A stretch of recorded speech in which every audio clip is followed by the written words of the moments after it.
தமிழ் நண்பர்கள் அனைவருக்கும் வணக்கம். அக்கனிச்சிறகு சேனல் சார்பாக இந்த வீடியோவுக்கு உங்களை அன்புடன் வரவேற்பது நான் உங்கள் கௌசி.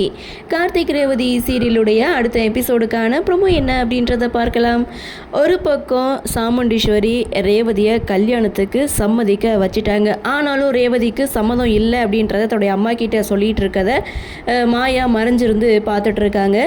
இன்னொரு பக்கம் என் பொண்ணு கழுத்தில் நீங்கள் தாலி கட்டணும், எனக்கு இதை தவிர வேறு வழி தெரியலை அப்படின்னு சொல்லிட்டு ராஜராஜன் கார்த்தியுடைய காலில் விழுந்துட்டாரு.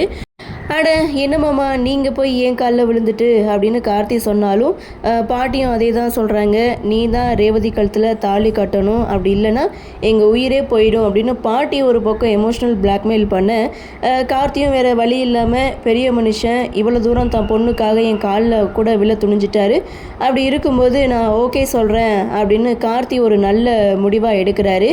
சாமுண்டீஸ்வரி அடுத்த செகண்ட் மண்டபத்தில் இருக்கவங்க எல்லாருக்கிட்டேயுமே என் பொண்ணோட கல்யாணம் இங்கே இன்னும் கொஞ்சம் நேரத்தில் நடக்க போகுது, எல்லாரும் இருங்க அப்படின்னு சொல்லிட்டு ஸோ மாப்பிள்ளை எங்கள் வீட்டு டிரைவர் ராஜா தான் அப்படின்னு சொல்கிறாங்க. அதை பார்த்த பாட்டி என் பேரை உன் வீட்டு மருமகனாக ஆகவே முடியாதுன்னு சொன்னேன், ஆனால் உனக்கே தெரியாமல் என் பேரனை தான் நீ மருமகனாக ஆக்க போகிற அப்படின்னு பாட்டி ஒரு பக்கம் சந்தோஷப்பட இதோட இந்த ப்ரொமோவை முடிச்சிருக்காங்க. ஆக மொத்தம் சண்டே ஸ்பெஷலாக கார்த்திக் ரேவதியுடைய கல்யாணம் என்ன நடக்குது, என்ன மாதிரியான சுவாரஸ்யத்தோடு கதைக்கள நகர்வை கொண்டு வராங்க அப்படின்றத நாமளும் பொறுத்திருந்து பார்க்கலாம்.